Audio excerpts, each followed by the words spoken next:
Folks, the Bay of Pigs invasion.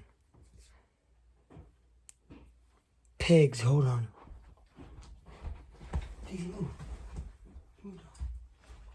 Oh, here we go. Pigs. There's a dog toy. Guys, this is a dog toy. It's a hedgehog. But it's gonna be a pig. I'm just kidding, because the Bay of Pigs is not about pigs. It's all a lie. Now, we're talking about the Cold War, right? Brrr, cold. Not actually. Another lie. Let's get into some facts, okay? So, basically, within 6 months of Castro's overthrow of Fulgencio Batista's dictatorship in Cuba in January 1959, the Bay of Pigs invasion was launched.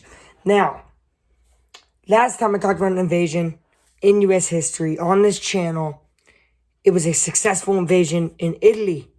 This one, not so much, because he was prepared. In America, not so much, okay? So basically, several U.S. congressmen and senators from early 1960 denounced Castro. Therefore, they was like, this guy's a bum. Get him out of there. He's a communist. He's red. You know what I'm saying? Get him gone, okay?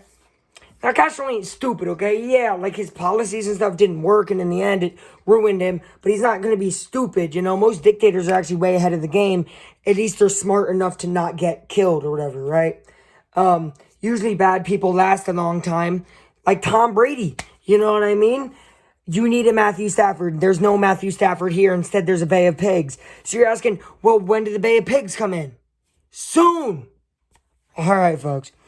On April 15th, 1961, 3 U.S.-made airplanes piloted by Cubans bombed Cuban air bases. Now, this we'll get into more of this in a second, but doesn't it seem odd to use Cubans to defeat other Cubans when, like, we're hating on Cubans, right? Like, it's kind of like, if you remember, in, like, 2019, the president at the time was like, I want a wall, but I want the Mexicans to pay for it. Like, what? They don't want a wall. Also, the Cubans probably didn't want to kill their other Cubans.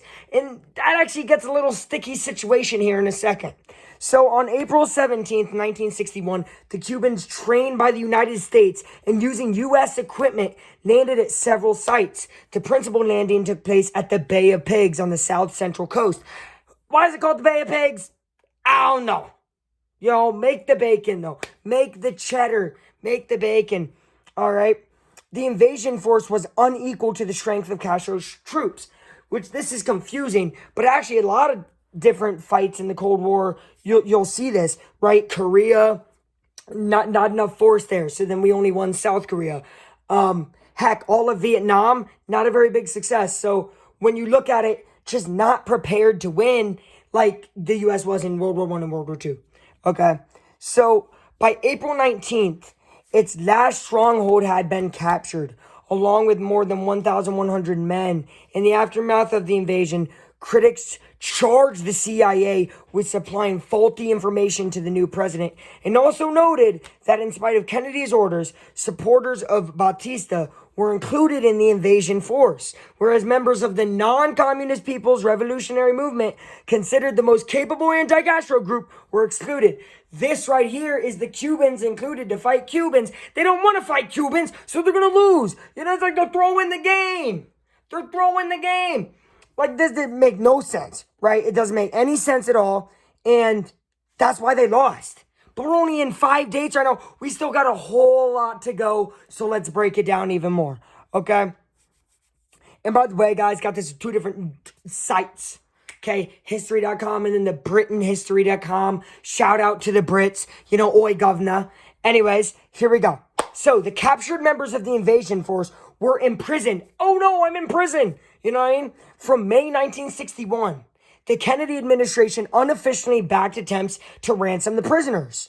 But the efforts of the Tractors for Freedom Committee, which I don't actually think they're tractors, guys. I think it's like the people, okay? We're not talking about John Deere, all right? So headed by Eleanor Roosevelt, the Eleanor Roosevelt, right? Failed to raise the $28 million That's a lot now. That was a whole lot back then. Needed for heavy construction equipment. Demanded by Castro as reparations. The conditions for the ransom changed several times during the next several months. After painstaking negotiations by James B. Donovan, Castro finally agreed to release the prisoners in exchange for $53 million. That's how much money Patrick Mahomes made this year, by the way. Worth of food and medicine. That is a whole lot of money. At least it's for food and medicine, right? Sorta. Other than it took until 1965 till all the prisoners were released. Meaning, my man had people in there till 1965. So why'd you want food and medicine, right? He was just letting them go, slowly. Which, yeah, sticky situation. Clean it up with a towel. Here we go. Next up, folks. The incident was crucial to the development of the Cuban Missile Crisis of October 1962. We'll get more into what that means and how this all affects it, but this really affects the big missile crisis that happens in 1962. But let's reflect again and let's double down on the knowledge we've already learned and look at it from more of the BritainHistory.com that I read, and let's see it at a different perspective. I think it's good to get more than one perspective, right? All right, here we go, folks. So in March of 1960, President Dwight D. Eisenhower directed the Central Intelligence Agency to develop a plan for the invasion of Cuba and overthrow the Castro regime.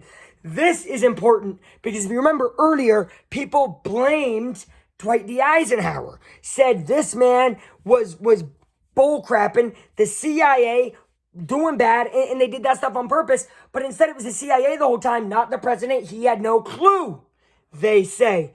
Is this 100% true? It's the president, so it's a 50-50 toss. Here we go. So the U.S. was defeated on April 19th due to lack of manpower. I already talked about this. Not only lack of manpower, lack of dudes who want to fight. So if you watch the Colts in Week 17, none of the defenders wanted to play defense, so they're not going to play defense. Gosh, I hate Carson Wentz. Just got to mention that, guys, on the video. I hope we get a better quarterback. Next up, the Lansdale presented the project's 6-phase schedule to Attorney General Kennedy on February 20th, 1962. Okay? This is a different thing. This is 1962. This is later. This is for another attempt at regaining regiments to go back at it again. And the definition of insanity is trying the same thing over and over and expecting a different result, right? That's why you got to stop and record again, because if I was going to do the same take, I would get the same result. F, failure. But is it a failure yet? We don't know. Maybe they're learning. Win or learn, not win or lose. Remember that, folks. So President Kennedy, shout out to my mom, President Kennedy received a briefing on the operations components on March 16, 1962. Lansdale outlined the coordinated program of political, psychological, military, sabotage, and intelligence operations, as well as proposed assassination attempts on key political leaders. Seems like this dude's really smart. Big words, big words, big words. Kind of like what I'm doing with y'all. You see? But what do the big words mean? Let's break it down. So some, though not all, of the planned Operation Mongoose actions were deployed during 1962, but the military intervention did not occur. Therefore, the Castro regime remained in power. So we've now done it 2 times, and it was planned in 1959, now it's 1962, 3 years later, Castro is still in power. Sorry guys, but sometimes an L is an L. In October 1962, the Kennedy administration suspended Operation Mongoose in the face of this far more serious threat. So they said, Cuba's out here fighting us, right? But Cuba's kind of small. They're scary, but they ain't much. What is much, though?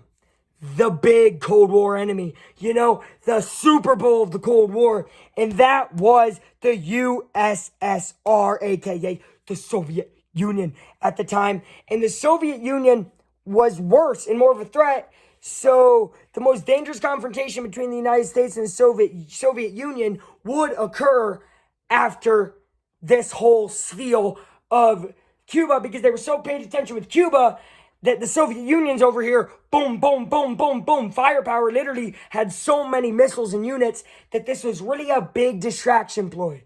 Kind of like if this is showed in class and then we get 15 minutes less of class so then we can eat lunch quicker. Shout out to y'all. Thanks for watching again. Cuba won. But in the end, where are they both now?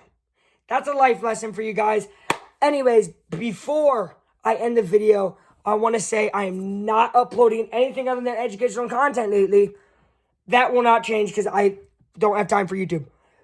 Although I have time for this, I love y'all. Until next time, when I see you again, I will be ending the video like this. Yo, yo, yo, Aflac out.